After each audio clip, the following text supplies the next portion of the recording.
On this episode of the SSI Executive Conversations podcast, Darwin sits down with Cody Simmons, CEO and founder of DermaSensor, a company revolutionizing skincare treatment by creating a handheld device to easily and quickly identify skin cancer. Darwin and Cody discuss the insights into DermaSensor, as well as talking about leadership, raising capital, and entrepreneurship in the post-COVID era. Well, I'm incredibly excited to welcome Cody Simmons to the SSI Executive Conversations podcast. Cody's the CEO of DermaSensor, which is a healthcare company that raised $27 million and is in the process of launching the world's first point-and-click skin cancer detection for primary care providers. As a bioengineer and really a serial entrepreneur, he spent all of his career bringing new health technologies to physicians and patients. He's a frequent speaker at health technology and entrepreneurship events. Prior to joining DermaSensors, Cody led all commercial efforts for Silicon Valley medical device screening and monitoring at a startup there. He began his career in business development and commercial strategy at Genentech. Bachelor's of Arts degree in economics, as well as entrepreneurship in the bioengineering track from Brown University. And he received his master's degree in bioengineering, for which he completed his graduate research at Stanford University. Also, pretty exciting that he was included on the Forbes 30 under 30 in healthcare. So Cody, welcome to the podcast. I'm really excited to have this conversation with you. Darwin, thanks so much for the introduction, and very excited here as well.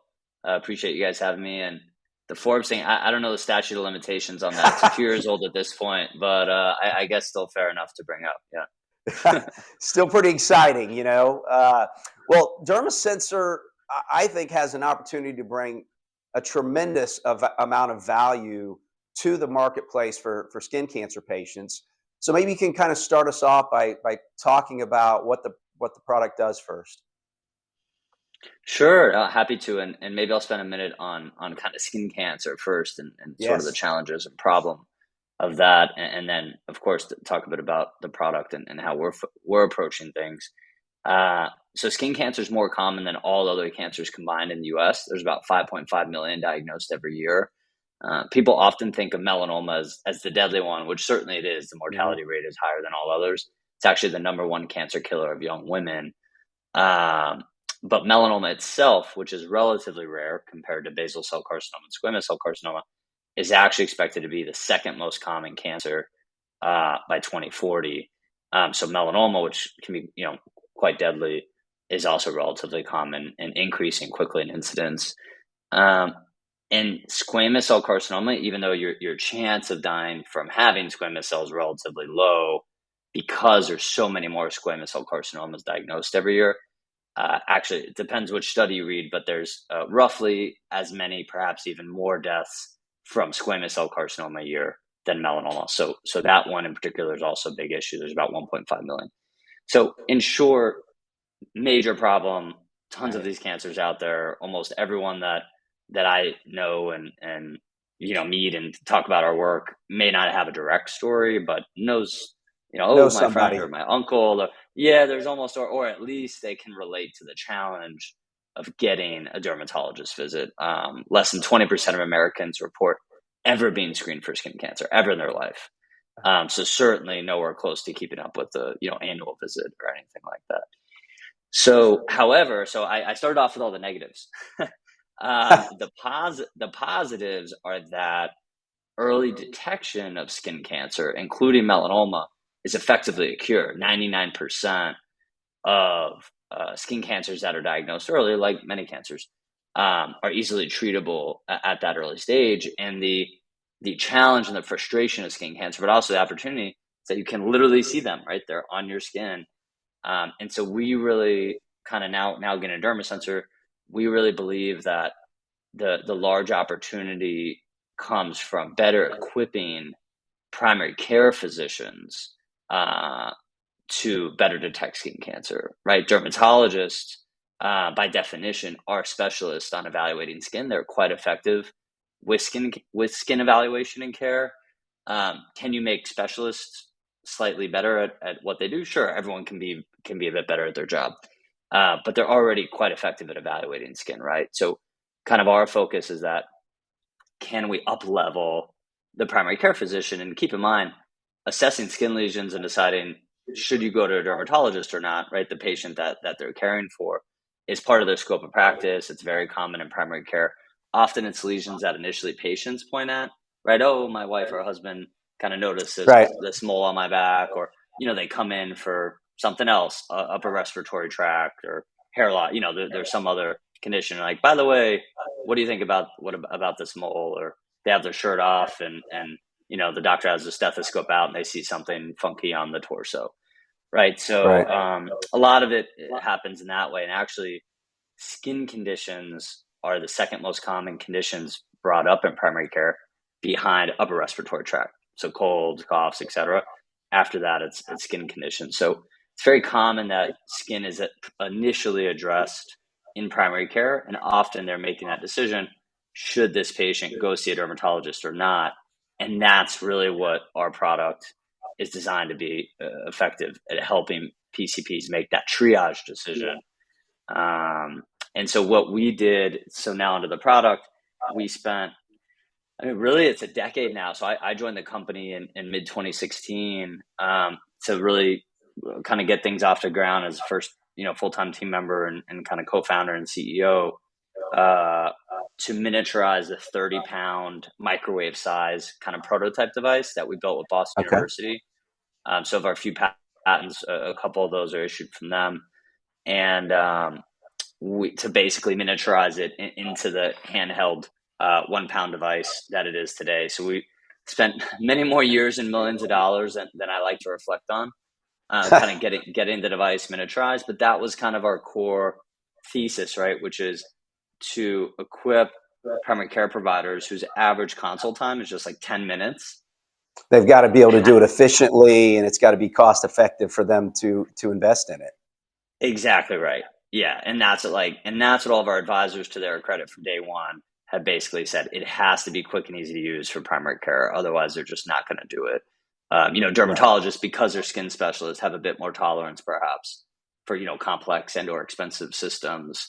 But primary care doctors, right? They have their stethoscope, their otoscope, ophthalmoscope, blood pressure monitor cuff, and that's about it, right? They don't want to be buying $100,000 crazy imaging systems. No, it's got to be something efficient that the patient's already there, and if they can screen them appropriately and identify that pathway correctly, and then also maybe make an additional revenue stream from that, it's a win-win for everybody.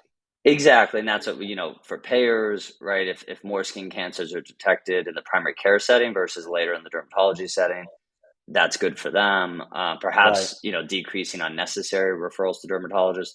But our main focus is really, can PCPs detect more skin cancer with use of our device to and help better prioritize the referral of these high-risk patients to dermatologists.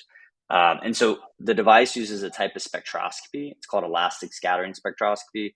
So it's basically pulsing hundreds of wavelengths of light and measuring the reflectance at each wavelength of light through a microspectrometer that's in the device.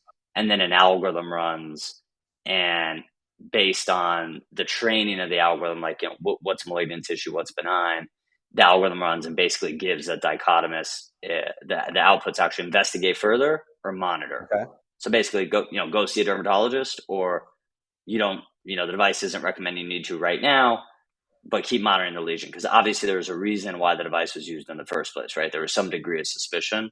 Right. So you should never just, the device isn't perfect, so you should never just ignore a lesion and say, hey, but also lesions can, become a fair number of melanomas start as benign nevi, right? So something that may be okay now in a couple of years may not be. So you keep track of that and determine when the right time to act on it. And though that backlog in getting in to see the dermatologist, again, it's a win-win for everybody, because if you were able to do that and there were less referrals, those backlogs are pretty long, depending on where you're going to see that specialist. So it's a win for everybody in the system, particularly the patients, obviously. Yeah, no, you're absolutely right. And for us, we met with FDA about this a couple of years ago. When you get a positive device result, there's also a 1 to 10 score that Hmm. indicates how similar, like, okay, it's a positive result, investigate further. But, a lot of our work abroad, doctors were asking, okay, how positive though? Was it Yeah. something that the algorithm was just barely concerned about or thinks is very concerning? So that it's a 1 to 10 score that indicates the degree of spectral similarity to malignant lesions from the algorithm training set. And so, in our pivotal study showed that lesions with the higher score, I think of 8 to 10, was about, I think it was a 35-40% chance of being cancer. Okay. So again, the device is not a definitive diagnostic, but that's, use the device from when you pick up the device, you have a result within a minute, and you can tell the patient, yeah, I was a little worried about it. And this device, based on the study results, actually, um, there's It's not as concerning. yeah, either not a concerning if it's a monitor result, but if it's a result with, one of those high numbers, based on the study, this is a 1 in 3 chance of being cancerous. That's certainly a good indicator that you as the patient, as the doctor, you should have that patient not only go to the dermatologist, perhaps you make a note in the EMR or whatnot, that really be great if the patient got in a couple weeks. And we've talked to health systems with 8-month wait times. That's amazing. Melanomas could progress 2 stages. They go from a stage 2 to a stage 4 in that time. Um, so No, yeah, that's incredible. so I think that's really kind of been our focus. And we, there's not, it's tough, the technology side, and kind of having a device that quickly, non-invasively can improve physicians, highly trained physicians' performance in assessing a lesion isn't easy to do. And actually, there's not a single device on the market right now that's been FDA approved that uses any kind of image or optical, light-based technology to non-invasively assess a lesion. So, we hope to be the first one. We received FDA breakthrough status in 2021, and we're currently pending FDA review. So we hope to be the first one available, not only that uses any kind of light or image or to assess lesions, but also the only one that's available for use by PCPs. No, that's huge. And there aren't too many clinical scenarios where, I mean, early detection is huge. And so again, better for the payers, another value add for the PCP to the benefit of the patient, and also improves that pathway and hopefully shortens the referral process to the specialist. And you have less patients going to see that specialist that didn't need to go because of your product. So I think that's incredible. I really appreciate you kind of walking through not only the target patient, but sort of how the product came about and how it benefits everybody in the ecosystem. Um, Cody, I love your background and as an entrepreneur with startups. You've been at a larger company like Genentech, and then went from startup to that, then back to startups, and your career progression and titles are pretty interesting as well. So now, as the CEO of DermaSensor, maybe you can tell us a little bit about your journey and maybe give a perspective on that larger company versus the entrepreneurial spirit, if you will. Sure. Yeah, I had never heard the word entrepreneur or startup, in high school. I grew up in North Central Florida in a small college town called Gainesville. And yeah, went to Brown University undergrad. And, there was this entrepreneurship program. And I was like, well, I don't really know what that is. But as I kind of heard a bit more about it, freshman year, trying to figure out what you want to do, it was like, okay, that could be interesting. But started off in kind of the engineering track, which, life sciences and the kind of math and whatnot was always something of interest. But over time, kind of drifted to okay, well, ended up doing, so there's a technology track of the entrepreneurship program. So I ended up doing that, and my focus was bioengineering and also double majored in economics. But felt I didn't really know enough science. I'm like, okay, I kind of did like pre-med sort of, but I don't plan on going to med school. So ended up doing kind of a fifth year master's program, and did my thesis research at Stanford in a great bioengineering lab there, Professor Alshorn. And So really kind of learned, kind of hands-on what kind of top tier science is about, which was great for someone that didn't plan on being a scientist or engineer lifelong. And I knew that from, having worked with a couple other students to launch a crowdfunding nonprofit in undergrad, and worked at a venture capital fund part-time while I was in undergrad too. So I'm like, okay, I kind of like the sort of business side of new health technologies, right? Like, how do you develop them and launch them? You Not so wanted to be much more kind of, involved in the strategy. You knew pretty early on you didn't want to be in the middle of the R&D or be a scientist. yeah, and then again, feel like internships, when I tell kind of younger folks or friends or colleagues, kids, internships are as valuable for the process of elimination as they are for, kind of, Absolutely.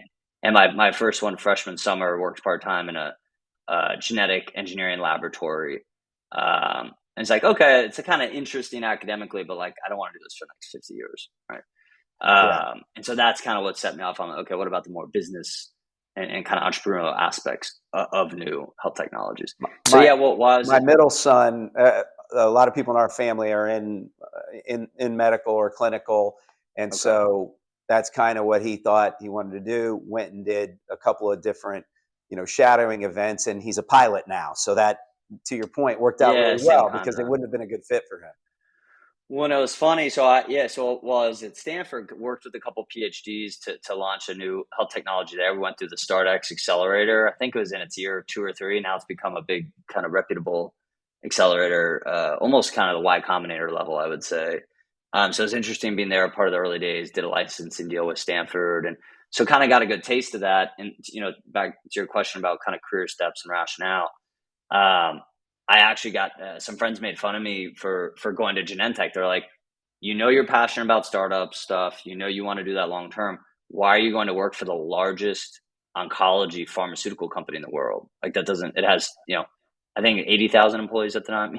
Right. Like that doesn't really make sense. I was like, well, for pharma and medical device, like there's tons of regulations. Like the capital requirements are huge. One friend had just raised $20 million for a crowdfunding t-shirt company, and I was telling him, like, yeah, like I don't want to do my PhD or MD, so I'm kind of doing my like industry PhD. Right. Kind of getting that foundational knowledge and skill set, kind of in the top tier life Well, science company. And he made fun of me saying, yeah, I don't buy it because you just finished grad school, which that's 2 steps past what that lady Elizabeth Holmes is doing, and she's killing it, and she's changing the world. And this was 12 years ago. I don't know. And well, whatever. I'm not as smart and talented as her. More power to her. But I don't think I can pull that off. So anyway, we know how that ended. But Well, right. um, We obviously know how that ended, but I think the other thing is too. I mean, I've been at two really large companies previously, but I think having that experience, if you just go into a startup right up from the right initially, or you're serial from that standpoint, you're going to learn things quicker if you stay in business, right? A lot of businesses don't make it. A lot of businesses fail. But I think having that reference to the large company atmosphere gives you a lot of insight into things that you like, things that you don't want, and they have great training. So there's a lot of positives you can take from that, which I think then help you when you get into the startup yeah, world. So, 100%. And that's what I'll recommend to younger folks is, like, you got to get a core competency in something, right? I right, think that's a challenge with joining startups straight out of school is it business analytics, which kind of, what my background was at Genentech, was always in kind of strategy and business development groups. So is it kind of like, business development and analytics kind of work? Is it sales? Is it recruiting? Right. I have a couple of friends that start off as recruiters that have, being the a C-level, C-level at a really successful tech company, running the, HR department. And, there's like, whatever you're going to do, learn it well, get good at right. it. And, if you're passionate about it, stay in it and stick it out. And I think that's something else I've noticed that, actually, to continue on, I guess, with the Theranos example, I think folks that, and if you do join a startup, hopefully it's got a good culture and there's good leadership, et cetera. But I think a larger company, you kind of know to your point, you're going to get that good training, but also you have good examples of how effective business people think and make decisions and weigh things. Because Good, I've seen a better, lot best is of, what we used to always call it in product categories at McKesson, good, better, best. And oh, you that's a good you have one. to be able to identify the difference. One, and I'd say for early stage startup, it's important to know where the line, because there's the kind of fail fast mantra, right, and fake it till you make it, and these things in the startup world.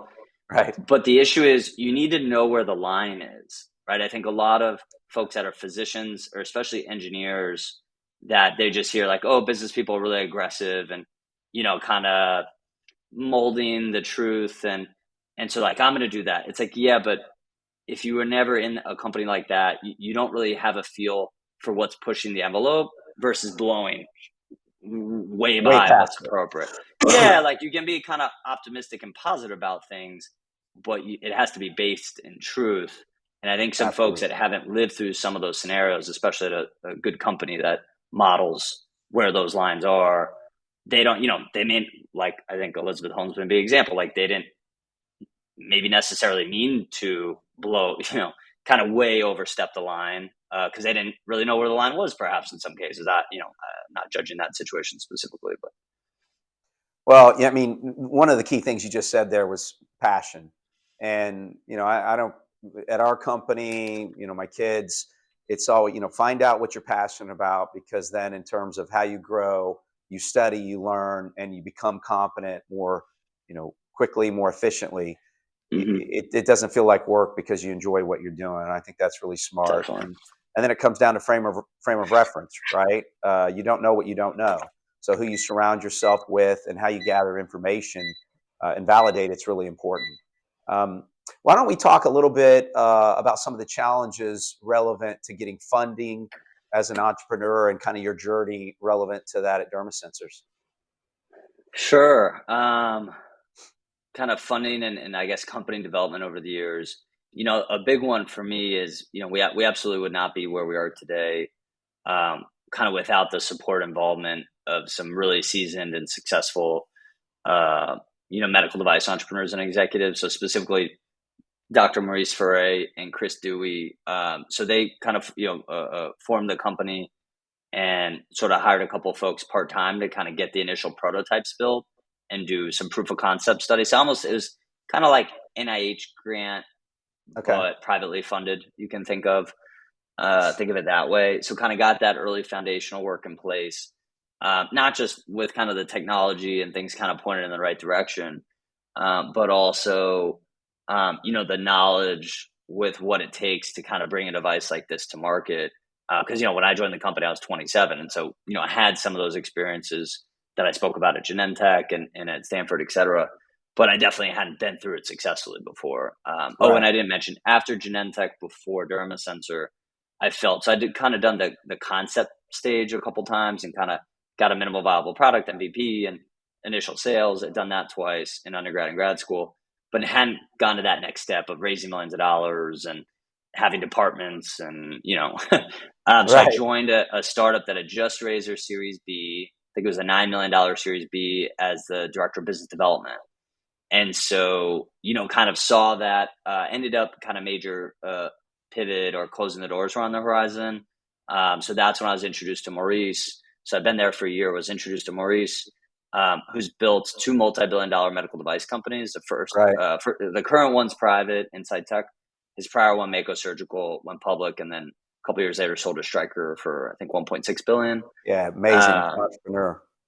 Yeah, amazing entrepreneur. Innovator. And so a lot of the folks involved in that company have kind of spun off and started a few other companies. So Dermasensor, OrthoSensor, they kind of got very involved and are leading Insight Tech now, like I mentioned, raised, I think, $500-600 million for that. So it's been great kind of having him as, effectively my boss, Great technically mentor. kind of You got an co-founder. incredible mentor.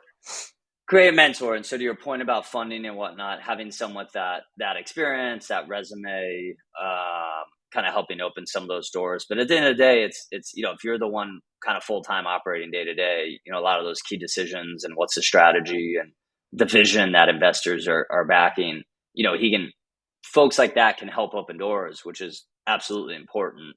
And you need those people around you, whether they're key early investors or a co-founder or advisor. But at the end of the day, you got to walk through it. But yeah, No, I think, go ahead. I was going to say absolutely. And you never want to be the smartest guy in the room. I know that's probably hard for you, not to be. You've got a great background, but you're surrounded with incredible people, and I think that's an important lesson, right? We want to have people around us that can direct and mentor us. Everybody needs a mentor.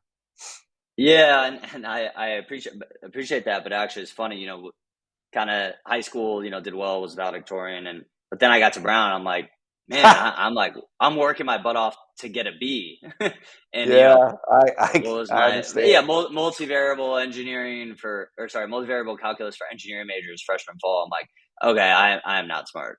Like, not now I understand what like actually smart is, but Frame it's of fun, reference is important in so many different things, isn't it? yeah, it's all relative, right? And yeah, no, I think on anything numbers analytics side can certainly hold my own kind of background in engineering economics, but it's also what kind of intelligence, right? I think Yeah. I have and continue to learn a lot from Maurice and others, kind of on the sales side. Not we're a pre-commercial in the U.S., but really selling from a fundraising standpoint. I mean, so I think that's something that I continue to try to improve on. So that kind of EQ and there's multiple types of intelligence, right? Oh, you're so right. And in my presentation, I use multiple resources and still from a lot of different people who are a lot smarter than me. But Mark Murphy, leadership IQ, hire for attitude. I mean, all the data. 11% of failed hires over a long period of time relevant to technical aptitude. All the rest of the reasons for poor hires, poor Yeah. emotional intelligence, not coachable, poor temperament. They're all more relevant to cultural fit. So, Yeah. there's a lot Yep. more. No, you're Just being absolutely right. And smart that's, doesn't necessarily get it done. yeah. Yeah. No, you're What right. Why And don't as we finish up here, why don't you tell us kind of sure. what are the next steps for Derma Sensors, and what can our following kind of that want to follow as you guys grow, and what things look like? Sure. So for us, a constant, I've mentioned it a couple times, but kind of product development, first getting the device miniaturized and finalized, took, I think originally we were hoping a year, maybe 2 years, ended up being 3.5, to get it miniaturized and kind of design finalized for manufacturing. So now happy that we're kind of in the next phase, which is getting through the FDA. So we're under the submission's under review right now, which is great status to kind of finally be at. It's So we exciting. announced, yeah, we announced, I think June last year, the successful completion of the first pivotal studies of any kind for a PCP skin cancer detection device for the U.S. So that's kind of big milestone, and fortunately we raised a solid financing, so 10 million, kind of in the late 2021, early 2022, actually just a couple months, kind of closed out a couple months before COVID hit. Um, oh, sorry, before that was the Series A closed before COVID hit. Okay. For that 10 million, actually, a lot of that was right before I'd say the financing environment really took a turn for the worse. But anyway, so that money will last us through getting FDA approval, and so that for us is kind of the key focus now, Okay. is providing addressing any FDA questions, concerns, etc. Hopefully the 4 studies and 7,000 pages that we submitted will be sufficient in terms of clinical evidence. I sincerely hope so. But yeah, and kind of preparing for understanding the market in terms, is value based, is fee for service, cash pay, kind of where is this going to fit Understand the the best. reimbursement and getting ready for hopefully a exciting commercial launch in the near future. Exactly, yeah, and kind of like I touched on in the beginning, the more experienced you are in evaluating skin lesions, arguably the less benefit the device will have, right? So trying to understand, so early practice for physicians, for example, we think this could really be a big benefit. But doctors that are looking at skin all day, every day, they're already likely pretty expert, right? So may Right. not benefit as much from a tool like this. But people that Um, are new out of practice, and for those that don't look at it all the time, it compresses that timeline and ability to bring value to the patient. Yeah, and we've heard from some physicians. So, internists a lot of time are in a hospital setting, so skin is not foremost on their radar. So for them, even though it's like, yeah, sometimes lesions come up, but I just always refer. Unless they really look concerning, I tell them they're okay, right? It's such kind of I'd say sort of, there's no clear sort of guidelines and consensus on how PCPs assess lesions and make referral Right. decisions, right? And so we think a tool like this can help improve that. But also the challenge in primary care is if they're making referrals, which generally PCPs are making referral decisions, some do biopsies, especially in more rural areas, there's no feedback loop, right? When you Yeah. refer a lesion, maybe the patient comes back in 6 months. It's like, oh, that mole you were worried about, the dermatologist wasn't. And you're the physician, you have a couple thousand patient panel. You saw that, you know what I mean? It's hard to, it's like, well, Right. which lesion? The patient, oh, I don't remember. Or maybe they did a biopsy and then the lesion's gone, so you can't see it anymore. So unless you're taking a picture and you're kind of getting the result back from the dermatologist, or the biopsy results if they did a biopsy, you don't really get better, right? It's hard to improve because there's no feedback loop. So Right. even if they are evaluating skin a lot, it's hard to really sort of up level their performance because they're not getting the true diagnosis most of the time. No, it's super exciting. I'm really excited to have you on here. It's going to be fun to watch you guys. Hopefully, all the data comes back from the FDA extremely positive, and then you guys have a really successful commercial launch, because the value that it's going to bring, not just to patients, but to the healthcare system. And from an efficiency standpoint, I think it's significant. Are you presenting next week at LSI? I am, yeah. I'll be presenting and also on a panel. I think it's on Thursday. Okay, So yeah, awesome. excited to be there, and yeah, no, but we're really grateful to start catching the attention of some folks like yourself and LSI, and we were announced as a winner of the Edison Award a few weeks ago. I think we Yeah, find that's out in right. a month. Congratulations. That's exciting. Thank you. Yeah, we find out in a month. Kind of which is it, gold, silver, bronze, but it'll be one of them. And of course from the FDA themselves, right, with breakthrough designation. And so yeah, no, I think everyone is kind of has agreed for some time it's a very important problem, an area to help improve. Absolutely. And we spent a long time, a lot of work developing a tool that we think will make a big impact. And like you said, hopefully FDA agrees. We'll find out soon. Awesome. Well, thanks so much. I look forward to seeing you next week, and we'll be there. Appreciate Scott Pantel and the great format that LSI puts together to bring together the innovators and those that fund the innovation that's benefiting patient population. So I'll see you out there. Look forward to your update, and look forward to watching DermaSensors continue to grow under your leadership and bring great value to the marketplace. So thanks a lot, Cody, for being on. Thanks so much for having me. Bye bye. Awesome. For the video recording of this podcast, along with additional resources, make sure to find us on the web at shurigsolutions.com or follow us on social media and LinkedIn at Shurig Solutions.